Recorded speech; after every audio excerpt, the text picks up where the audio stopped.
Ce mois-ci, nous allons aborder le sujet de l'anorexie, car on en parle souvent à l'adolescence et j'avais envie de mieux comprendre son fonctionnement et son origine.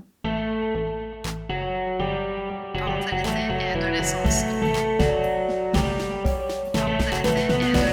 Bonjour et bienvenue sur Parentalité et Adolescence, le podcast qui vous donne des outils et des clés dont vous avez besoin grâce à des interviews d'experts sur divers sujets autour de l'adolescence.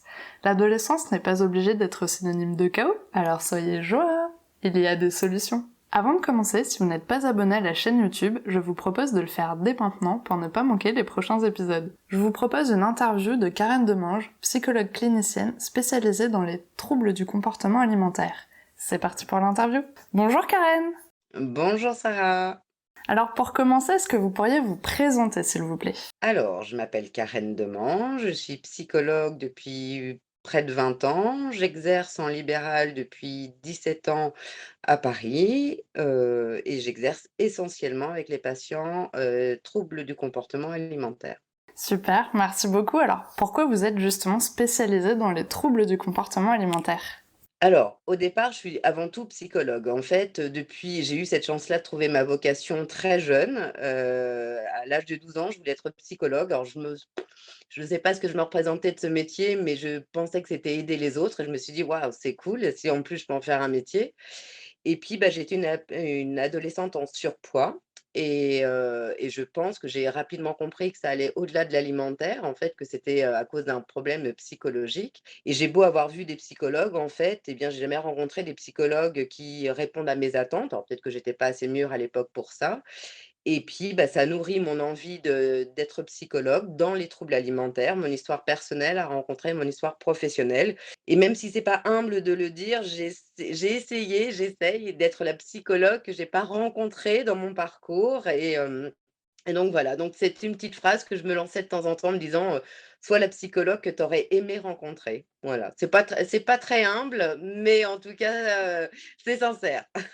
Oh mais c'est génial, mais en tout cas c'est chouette d'avoir pu justement mixer sa passion avec son métier et j'espère que du coup c'est quelque chose qui vous plaît, en tout cas ça a l'air. Ah beh, c'est ma passion, tous les jours, je travaille 6 jours sur 7 et tous les jours, je me réveille avec, la satisfaction d'aller travailler. J'ai pas l'impression d'aller au travail. Ah Voilà. c'est génial. Il existe 3 types de troubles du comportement alimentaire, donc vous en avez cité un, la boulimie, il y a aussi l'hyperphagie et l'anorexie. Alors j'avais envie d'échanger avec vous sur l'anorexie, plus spécifiquement, et on va commencer par une petite définition. Alors qu'est-ce que c'est l'anorexie mentale, s'il vous plaît? Alors, l'anorexie mentale, si on se réfère au DSM-5, qui est le répertoire des maladies, alors je vais pas dire mentales, c'est pas très joli, on va dire des troubles psychiques. Aujourd'hui, le DSM-5 compte 3 critères. Le premier, c'est un refus de maintenir son poids en raison de sa taille, et cetera, quelque chose qui soit cohérent et donc généralement, ça va être un état de maigreur, qui va être constaté. Le deuxième critère, c'est une peur intense de grossir alors même que le poids est inférieur à la normale et ça va être une perception de son corps qui va être, vue, comme gros, donc avec de la dysmorphophobie, on ne se voit pas tel que l'on est et puis le troisième critère, c'est vraiment l'altération de la perception de son corps qui va avoir une incidence sur son humeur, sur son moral et en ça, effectivement, c'est une pathologie. Avant, il existait un quatrième symptôme qui était dans le DSM-4, qui n'est pas dans le DSM-5, c'était l'aménorrhée pour les jeunes filles, donc une absence de règles, pendant quelques mois, où en fait, l'anorexie provoque une perte de règles. Mais, ce critère-là n'existe pas dans le nouveau manuel, je sais pas pourquoi. D'accord, bon, merci beaucoup en tout cas pour cette définition. Est-ce que vous avez votre propre vision, vous, de l'anorexie? Alors, pour moi, l'anorexie, ma définition, c'est une éternelle insatisfaite. Dit comme ça, on a l'impression que ça serait une chieuse, mais c'est pas le cas. C'est quelqu'un qui est en grande souffrance et qui, n'est jamais satisfaite elle a fait quelque chose, elle a perdu du poids pour sentir mieux, ça marche pas et donc elle se dit: «Bah, je vais continuer d'en perdre et ça ira mieux» et ça ne va pas toujours mieux et donc en fait, à un moment, elle se laisse pris dans un engrenage parce que se rajoute à cela la peur de reprendre du poids. Donc non seulement je suis pas satisfaite, mais en plus maintenant j'ai encore plus peur de devoir reprendre du poids. Donc pour moi, c'est une éternelle insatisfaite en grande souffrance. D'accord. Et à quel moment on peut dire du coup qu'une personne souffre d'anorexie? Bah, c'est dans votre phrase, Sarah, à partir du moment où on souffre, c'est qu'on est malade, de quelque chose et à quel moment alors il y aura deux ou 3 perceptions. Les premiers à le savoir, ce sont les parents parce qu'ils voient leur adolescent, avoir moins le moral, évidemment perdre du poids, sélectionner, trier les aliments, s'isoler socialement. Donc les premiers à le savoir, je pense que ce sont les parents. Les amis, enfin en tout cas l'entourage. Les médecins aussi, dans un deuxième temps, vont commencer à dire: «Mais votre fille a perdu beaucoup de poids» ou «Là, fais attention, tu vas un peu loin, OK, au départ, tu devais perdre 3 4 kilos, mais là, tu t'emballes» et en dernier, la patiente. La dernière à le savoir qu'elle est malade, c'est la patiente. Oui, parce que souvent, j'ai l'impression par rapport aux témoignages que j'ai eus, que les personnes sont beaucoup dans le déni au début. Alors, le déni, ça va être une adolescente qui va venir de 14 ans, qui se met comme ça face à moi et donc bon, je me dis que le lang la communication n'est pas très forte, au départ et donc je lui dis: «Mais voilà, qu'est-ce que vous faites là?» et donc elle m'explique: «Ouais, ma mère a dit que j'ai un problème avec la bouffe, n'importe quoi» et néanmoins, cette patiente est quand même face à moi. Ouais. Donc je me dis qu'elle aurait pu prendre l'argent de la consultation et aller faire autre chose et elle l'a pas fait. Donc elle est peut-être pas là pour, se soigner au sens premier du terme, elle est peut-être là pour entendre des choses parce qu'au fond d'elle, elle sait qu'il y a un truc qui est déconnant. Elle sait qu'elle souffre, qu'elle est pas là au hasard, elle est pas face à une diététicienne mais une psychologue. Donc voilà, donc je pense qu'il y a cette phase de déni, mais tout en reconnaissant qu'il y a quand même un souci. Mmh. D'accord. Là, ce que j'aimerais bien savoir, c'est est-ce qu'il y a quelque chose de particulier qui peut déclencher en fait une anorexie? Alors, si c'était aussi simple que ça, Sarah, ça serait super chouette parce que on trouverait le problème et on aurait la solution. C'est vrai, Sarah, que, dans les téléfilms, dans les films ou parfois dans nos inconscients collectifs, dans notre fantasme, comme ça, on a l'impression qu'il y a un truc et puis on va trouver le truc et pouf, on va guérir. Sarah, au bout de 20 ans de carrière, ça marche pas comme ça. J'ai beau parfois, de temps en temps, faire une bonne interprétation, en sortant, la patiente ne recouvre pas l'équilibre alimentaire qu'elle avait avant de tomber malade. En fait, l'anorexie a ce site particulier que moi j'appelle ça une éclipse.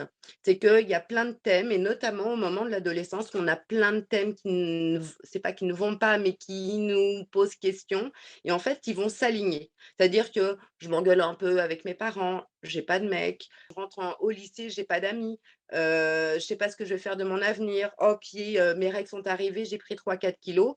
Tous ces thèmes les uns avec les autres, c'est comme un supplice chinois pour, et en charge mentale pour le jeune et effectivement, comme c'est plein de choses qu'il ne peut pas contrôler et ben, il se dit: «Peut-être qu'en contrôlant mon poids, je me sentirai mieux, ça me donnera confiance» et donc du coup, en fait, ça va devenir une variable contrôlable sur lequel le patient va s'accrocher. Voilà.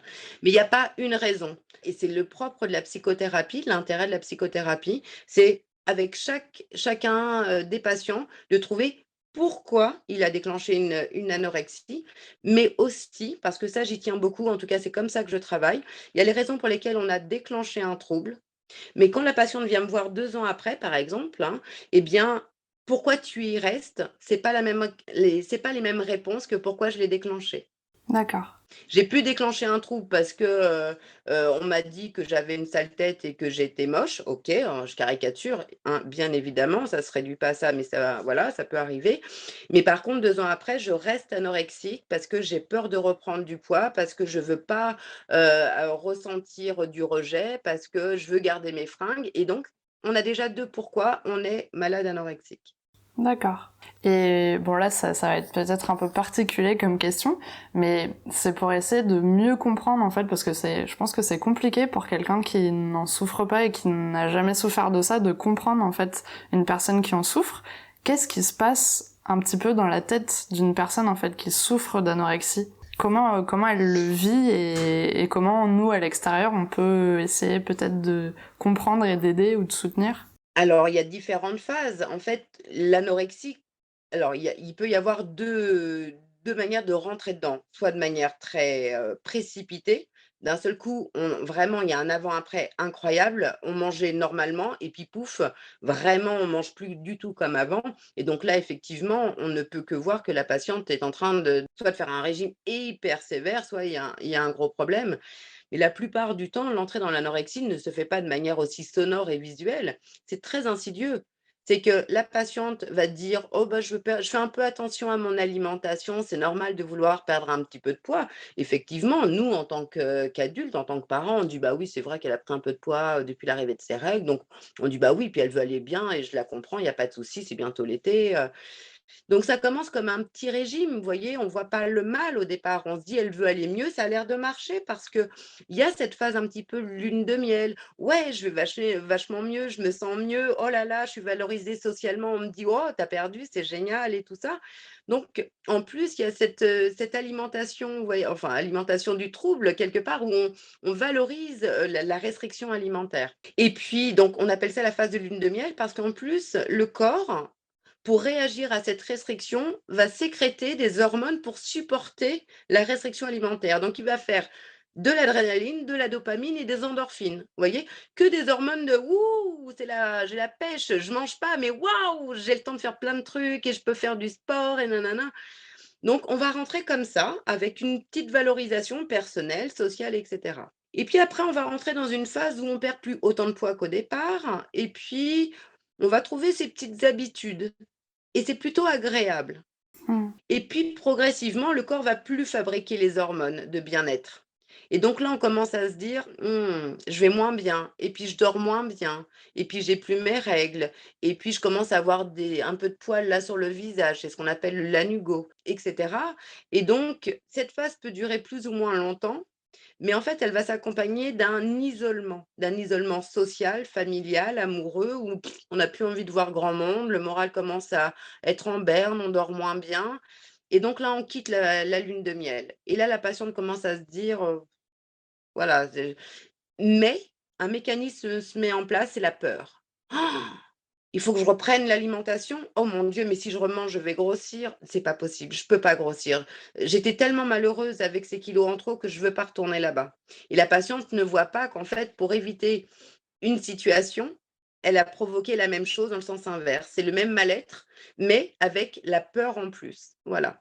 Et donc là, on rentre dans, et c'est là que le déni se soulève en disant, en fait, ça va pas fort. Il y a ça et puis il y a aussi le côté quand les gens l'anorexie tient plus, la restriction tient plus et les gens vont basculer dans la compulsion. C'est-à-dire que ça fait, déjà 3 mois que je mange, que des légumes.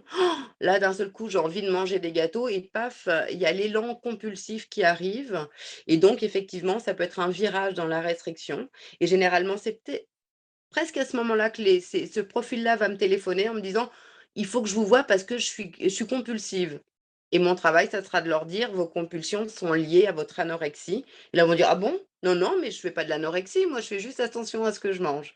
Et là, mon travail, c'est de montrer que ce qui crée la compulsion, c'est l'anorexie. D'accord. Ah, c'est hyper intéressant. Quelles sont du coup enfin on en connaît quelques-unes, mais quelles sont vraiment les conséquences en fait pour une personne qui souffre d'anorexie?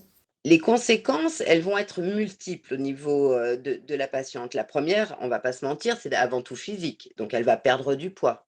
Mais elle va pas perdre que du poids, elle va perdre des cheveux, elle va perdre, de la densité osseuse, elle va faire de l'ostéoporose, elle va parfois avoir les dents qui se déchaussent parce qu'il y a plus de vitamines, et cetera.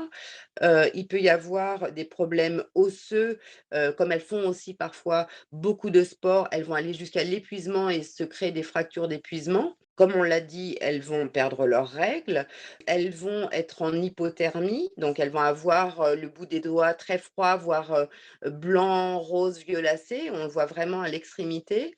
Au niveau cardiaque, il peut y avoir, une altération du rythme cardiaque, soit parce qu'elles font de l'hypotension, donc le cœur va se ralentir aussi, soit au contraire, il va y avoir un peu de bradycardie de temps en temps où, le cœur, réagit et cetera. Ça, c'est pour le côté physique. Après, il y a le côté psychologique où moi, je dis toujours que l'anorexie, on ne perd pas que du poids, on perd aussi le moral, on perd aussi les amis, on perd aussi ses facultés cognitives, on manque de concentration, on perd le sommeil. Ça va avoir une altération sur beaucoup de choses. Donc évidemment, le principal, ça va être au niveau de l'altération de l'humeur. Ce sont des patientes qui vont commencer à avoir des symptômes dépressifs. anxieux, c'est ce qu'on appelle une anxiodépression, qui peuvent aussi déclencher des TOC, des troubles obsessionnels compulsifs. C'est-à-dire qu'il va y avoir un rituel pour laver les choses avant de les mettre dans le frigo. Il faut que la salle de bain soit nickel. Il faut que donc elles vont développer comme ça des TOC. C'est aussi une manière de gérer ses anxiétés autour de l'alimentation, mais aussi pour contrôler, hein, c'est aussi une pathologie du contrôle. Donc ça, c'est pour le côté psychologique. Il y a aussi des conséquences sociales, familiales, amoureuses. On s'isole, on veut plus voir les gens ou on est agressif, on s'entend plus avec ses parents, les gens au lycée, on sent bien qu'on n'est pas normal. Donc du coup, on s'isole de ses pairs, donc on peut déclencher une phobie sociale ou une phobie, scolaire aussi. Je veux plus aller au lycée pour m'extirper du regard, des autres. Donc l'anorexie, ça va procurer un chaos dans toute la vie de la patiente, physique, intellectuelle, amicale, alimentaire, pondérale, ça va toucher toutes les sphères de son individualité. D'accord. Alors, merci beaucoup du coup pour toutes ces explications. On en a parlé un petit peu avant, mais pour faire un petit résumé et aider les parents, quels sont les quelques signes qu'ils peuvent identifier au début pour voir si leur adolescent souffre ou pas d'un trouble du comportement alimentaire? Comme on le disait au début, Sarah, c'est de voir déjà si son enfant est satisfait. C'est-à-dire que, la différence entre un régime et de l'anorexie, c'est dans la satisfaction. Par exemple, quelqu'un qui effectivement avait un léger surpoids ou prise de poids, liée à l'adolescence, rien de grave, bah, dit: «Waouh, c'est cool, j'ai perdu 5 kilos, je suis trop contente, et satisfaite». Quelqu'un qui est dans l'anorexie va dire: «OK, j'ai perdu 5 kilos, mais moi je le vois pas». Mais j'ai quand même les cuisses qui se touchent. Mais je rentre pas dans les fringues que je veux. Et donc là, c'est de se dire: «OK, mon enfant a perdu du poids, il n'est pas satisfait, faut être vigilant». Faut être vigilant, ça veut pas dire forcément attention, hein, il faut pas dire, l'adolescence n'est rarement satisfait, hein, donc mais globalement, on le sent si vraiment ça crée de la souffrance ou c'est juste une insatisfaction, bah, oui, mais enfin bon, j'ai perdu du poids, mais je vois bien qu'il faut que je me mette un peu au sport et que c'est un peu léger, c'est un thème léger. Quand on sent que c'est un thème vraiment qui provoque de la douleur, qui provoque une altération de l'humeur, je dirais, il faut faire attention. Le deuxième point, c'est qu'aujourd'hui, avec les réseaux sociaux, eh ben, on parle beaucoup de manger sainement. Mm. Ça, c'est hyper dangereux parce que notre enfant va justifier des sélections alimentaires ou des diminutions de quantité ou de qualité dans le but de vouloir manger sainement. Aujourd'hui, c'est une pathologie qui n'est pas reconnue, mais qui est connue, médiatiquement, mais pas psychiatriquement encore, mais on le rencontre 1000 fois par jour dans nos cabinets.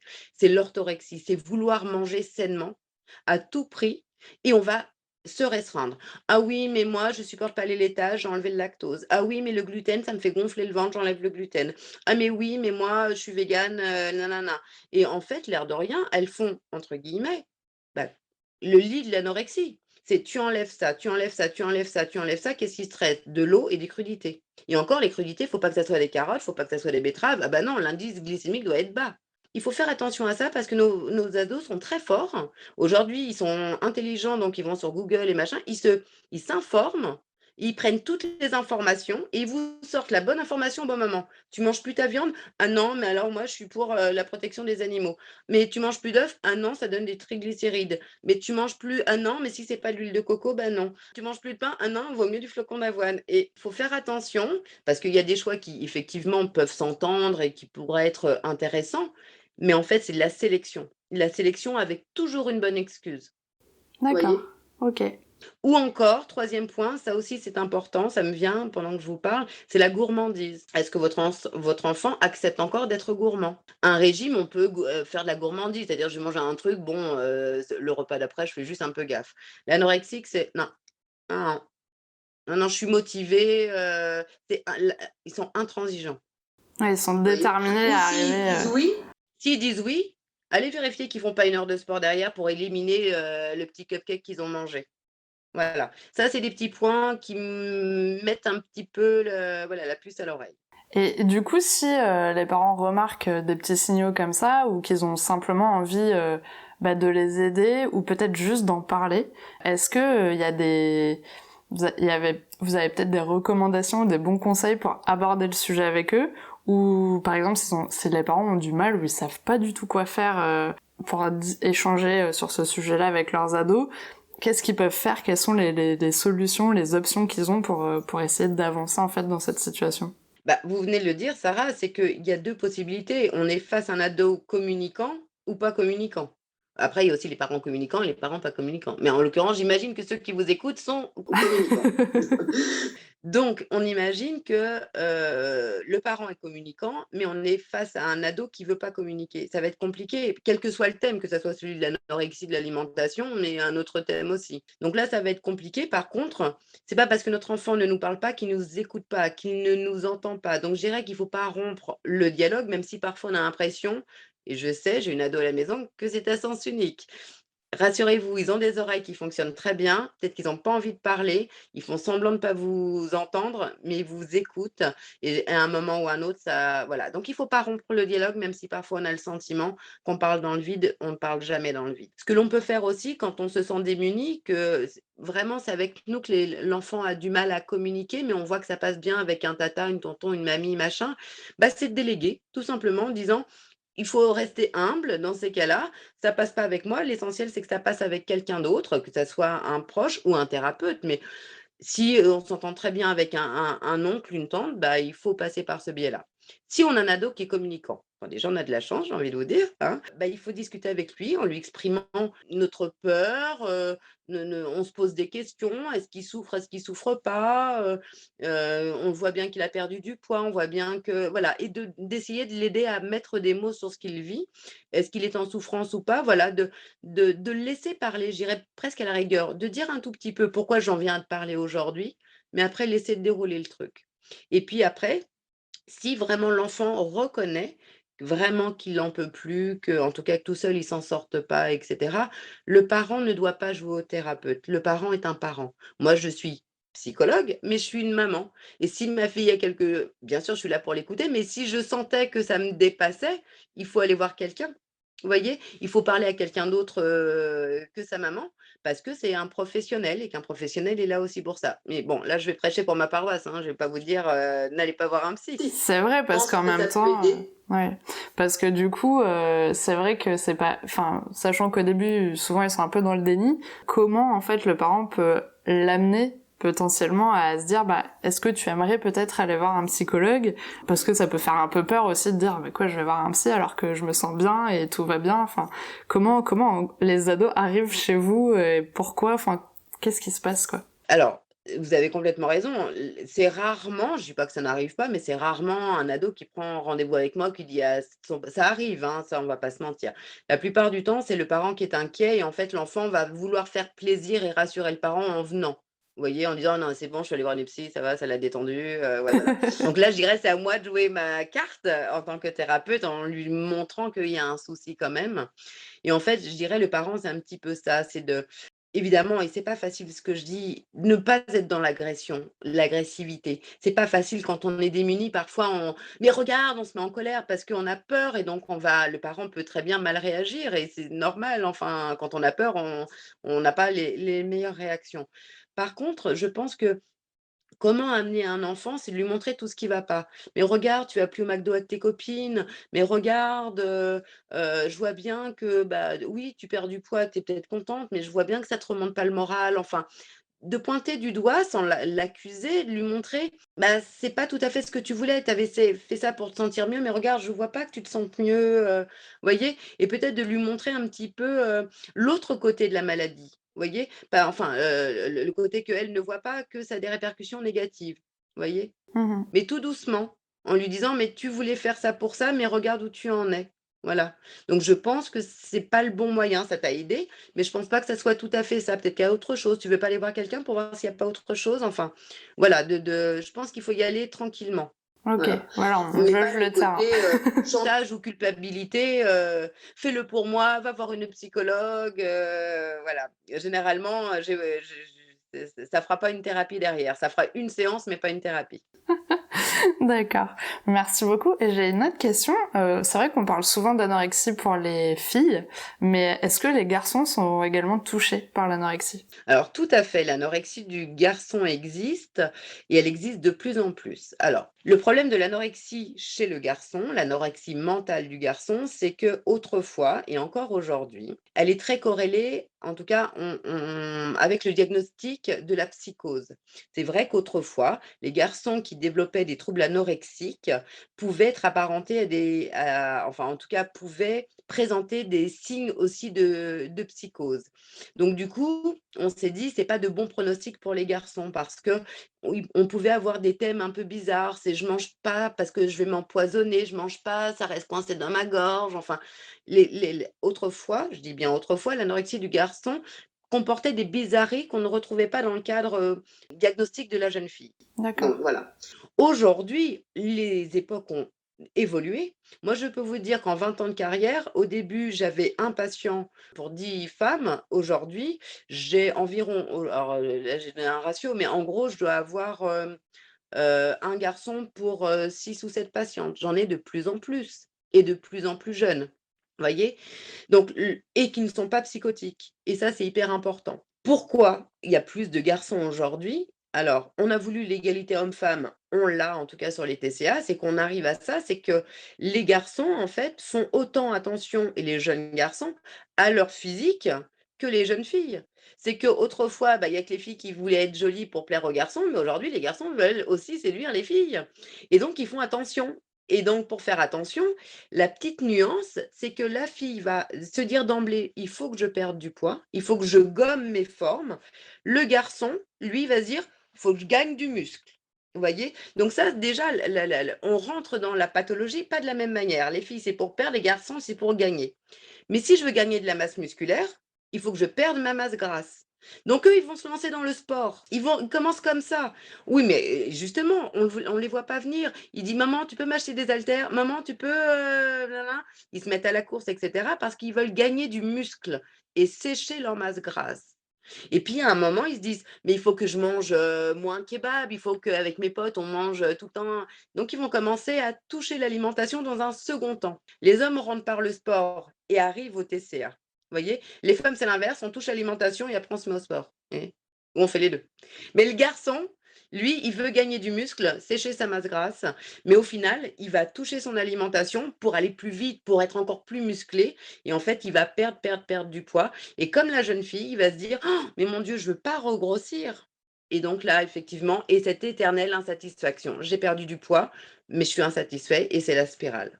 Ça a l'air beaucoup plus sinueux en fait chez le garçon parce qu'effectivement quand on voit quelqu'un faire du sport, bah on pense toujours que faire du sport c'est bon pour la santé. Donc je pense que ça doit arriver quand finalement c'est déjà bien installé chez le garçon parce qu'au début il doit faire du sport, manger plus ou moins bien. Enfin, on doit pas forcément voir les mêmes signaux que chez une fille, non? Je dirais, c'est vachement plus rapide, vous voyez? Et encore une fois, c'est valorisé socialement. C'est super, mon fils, il s'est mis au sport, il fait du basket, il fait de la muscu, il s'est mis à la course et tout et donc effectivement, pour peu qu'il était un petit peu en surpoids aussi, bah, c'est cool, mais on voit pas que ça va être une spirale, en fait. Il va être insatisfait et pour peu qu'il ait regardé sur Instagram et compagnie un influenceur qui coach sportif et tout, qui propose une méthode et machin nanana, eh bien, il va rentrer dedans en se disant: «Mais c'est bon, je fais ça, c'est bon pour ma santé. Je fais ça pour avoir le physique du mec que je regarde sur Insta» et au final, en fait, bah, ça va provoquer des peurs, ça va provoquer des restrictions et en fait, il va tomber dans l'anorexie. C'est possible. Je dis pas qu'ils tombent tous dans l'anorexie, hein, mais c'est, sur des jeunes hommes fragiles ou, oui, ça peut déclencher des troubles alimentaires. Est-ce que, ouais, je sais pas si vous allez avoir la réponse, mais en tout cas, je vais te poser cette question. Moi non plus. Euh, Est-ce ça peut être intéressant de parler de ça avec ces adolescents assez tôt pour peut-être les informer des troubles alimentaires qu'il peut y avoir, de ce qu'ils peuvent vivre, ou on est plutôt censé les laisser vivre leur vie et les informer au moment où ça arrive? Moi, Sarah, j'ai eu un jour une ambition que je n'ai pas réalisée, mais peut-être parce que j'ai été une adolescente en surpoids. Je me suis toujours dit que j'aimerais aller dans les collèges et les lycées faire de la prévention sur les troubles alimentaires. Parce que je crois qu'il faut aller là où ils sont. C'est-à-dire que, alors bien sûr qu'ils sont sur les podcasts, ils en écoutent et etc. Mais il faut aller leur parler, leur dire: «Voilà ce qui se passe, voilà ce que c'est». Là, peut-être que parmi vous, il y a peut-être des gens qui font un régime, il y a peut-être des gens qui se sont mis au sport, notamment avec le confinement. Oui, c'est une bonne chose, mais si ça vous procure aucune satisfaction ou en tout cas encore plus d'insatisfaction et de peur, vous êtes en train d'aller sur le terrain du TCA et pas d'un régime pour aller mieux. Et je crois que, d'aller sur le terrain, de parler à ces jeunes directement et de leur dire: «Voilà, je» justement en collectif, je ne voilà, je fais pas une thérapie de groupe. Je vous dis: «Voilà ce qui existe, voilà quels sont les signes, voilà ce qui va se passer», peut-être pas tout de suite, mais je vous raconte un petit peu ce qui va se passer dans les mois qui suivent un déclenchement de TCA et si vous voulez être aidé, parlez avec vos parents, parlez avec un adulte autour de vous, demandez peut-être à vous faire aider par un médecin, un thérapeute, une diététicienne, que sais-je, une psychologue, pourquoi pas. Mais en tout cas, c'est un trouble et parmi dans cette salle, s'il y a 100 jeunes, eh bien, il y en a au moins 20-25, qui ont un trouble, du comportement alimentaire. Certains le savent, certains ne le savent pas. D'accord. Ouais, c'est vrai, c'est intéressant. Mais au niveau des parents, on pourrait très bien en discuter aussi un petit peu autour d'un repas ou comme ça, assez innocemment, où l'ado se sentirait un peu trop agressé si le parent en parlait. Encore une fois, il faut connaître son ado. Il y a des ados avec qui ça va passer et puis des ados avec qui tout de suite ça va vous voyez? Ou même selon que c'est mardi ou selon que c'est mercredi, le discours passera pas. Moi, l'idée, c'est si vous trouvez, je sais pas, un épisode d'une série où il parle d'un trouble alimentaire, c'est peut-être l'occasion de le regarder comme ça avec l'ado et à la fin de lui dire: «Tiens, tu connais quelqu'un qui a un TCA, mais toi aussi tu as perdu du poids, est-ce que tu as l'impression que?» Et peut-être comme ça, je te parle pas de toi, je te parle d'un truc ou, tiens, je connais la fille de machin qui, machin. Voilà, l'essentiel, c'est de créer il faut connaître son ado, de se dire: je connais, ça passe si je passe pas par la porte, il faut que je passe par la fenêtre». Mais voilà, je crois qu'il faut essayer. Vous savez, en tant que parent, on n'a jamais la bonne réponse. On tâtonne, on apprend à être parent, hein, et ce qui a marché, pour le premier marchera pas pour le troisième. Donc, on tâtonne. On essaye, on peut se planter, il y aura jamais rien de grave, il faut pas avoir peur, on peut pas avoir peur d'avoir essayé. Voilà, il faut pas avoir peur de ça. D'accord. Bon, ça tombe bien parce qu'on va enchaîner sur la question. Donc, pour les auditeurs, avez-vous un message à transmettre aux parents qui nous écoutent aujourd'hui? Bah, justement, j'ai envie de dire aux parents qu'il faut pas se culpabiliser. C'est-à-dire que, c'est vrai quand on est parent, on a quand même un truc qui nous est donné avec la parentalité, c'est la culpabilité. C'est-à-dire quand il arrive quelque chose à notre enfant, c'est forcément de notre faute. Et puis autrefois, on disait même les psys pensaient que c'est de la faute des parents et même de la mère. Bon, la psychologie a évolué, c'est plus de la faute des parents, on est bien d'accord. Comme je l'ai dit tout à l'heure, c'est que le trouble alimentaire, c'est pas à cause des parents. Ça veut pas dire qu'il faut pas se remettre en question, mais c'est un ensemble de choses qui a créé un alignement, une fragilité dans le cerveau de l'enfant qui fait qu'effectivement ça s'est, matérialisé effectivement avec un TCA. Donc il faut pas se culpabiliser, OK? Ça c'est pour les parents. Super, bah, super message. Est-ce que vous avez envie de passer un petit message pour les ados qui peut-être peuvent écouter cet épisode? Bah, vous savez les ados, en fait, ils sont pas cons. Les ados sont hyper intelligents. En plus, c'est pas les ados des années 70 que j'ai pu être. Ouais, enfin, j'étais pas ado en 70, attention, hein. Mais les ados sont vraiment, les ados sont pas cons et ils savent très bien ce qu'ils sont en train de faire et ce qu'ils sont en train de vivre. Un ado sait s'il est en train de faire un régime et un ado sait si ce régime ne le rend pas heureux. Si ça ne te pen tu as voulu perdre du poids pour aller mieux, pose-toi la question: «Est-ce que tu vas vraiment mieux?» Si la réponse c'est non, c'est bof, c'est que non, c'est pas le poids le problème, c'est qu'il y a d'autres problèmes et c'est pas en perdant du poids que tu vas les régler. Tu as le sentiment que ça va les améliorer, ce qui est possible en partie, mais ça n'enlèvera pas ton mal-être, que tu as à l'intérieur parce que tu as plein d'autres choses qui vont pas, parce que dans l'adolescence, il y a plein de choses qui vont pas, c'est normal. C'est une période très disharmonieuse. Tu essayes de contrôler ton poids en disant: «Ça va contrôler ma vie». Ça sera au mieux un axe d'amélioration, mais ça va jamais résoudre tes problèmes. Voilà. Bah, super message, merci beaucoup. Alors pour finir, comment pouvons-nous vous contacter? Est-ce que vous êtes présente sur les réseaux? Alors, on peut me contacter, par mail. Alors j'ai, un site internet, je le connais pas, Je mettrai tous les liens en description de l'épisode, vous inquiétez pas, c'est juste une voilà. question pour savoir un petit peu ce que vous avez comme support. Site internet sur lequel il y a tout, j'ai essayé et j'essaye quand j'ai le temps d'écrire des articles autour du trouble alimentaire. Alors ça peut être divers et variés, mais pas que, hein. J'ai écrit sur la dépression saisonnière, enfin voilà, sur, ce qui fait qu'on va pas bien, mais vraiment sur les troubles alimentaires. Et je ne suis pas sur Instagram, voilà, je j'ai pas encore ce côté très, très jeune. Je suis sur Facebook professionnellement, mais je suis pas très joignable, donc l'essentiel, c'est de soit m'envoyer un mail, soit de me téléphoner et là, en fait, je suis réactive généralement. Autant faire se peut dans les 48 heures, dans les 3-4 jours qui suivent, je réponds. Super. Toujours, je réponds toujours. Et ça, c'est important. En tout cas, merci beaucoup d'avoir accepté mon invitation sur le podcast. Je suis ravie d'avoir pu échanger avec vous sur ce sujet-là. J'espère que cet épisode pourra vraiment aider les parents à mieux comprendre leurs ados et les ados qui peut-être passeront par là aussi à peut-être mieux comprendre ce qui se passe aussi pour eux et ce qui peut se jouer et peut-être aller consulter si nécessaire. Bah, c'est moi qui vous remercie, Sarah. Vraiment, c'était, très agréable d'échanger avec vous. J'aurais bien encore parlé pendant des heures, hein, mais je comprends qu'il faut bien à un moment que ça s'arrête. Félicitations pour votre podcast, bravo pour aussi le choix de ce thème qui est pas facile et puis si vous avez besoin pour d'autres thèmes alimentaires, eh bien écoutez, vous savez où me joindre. Eh ben, merci beaucoup, c'est très gentil. Je vous en prie. Merci d'avoir regardé la vidéo jusqu'au bout, j'espère qu'elle vous a plu. N'hésitez pas à la partager auprès d'un parent qui pourrait en avoir besoin. Et on se retrouve la semaine prochaine pour un nouvel épisode. À bientôt!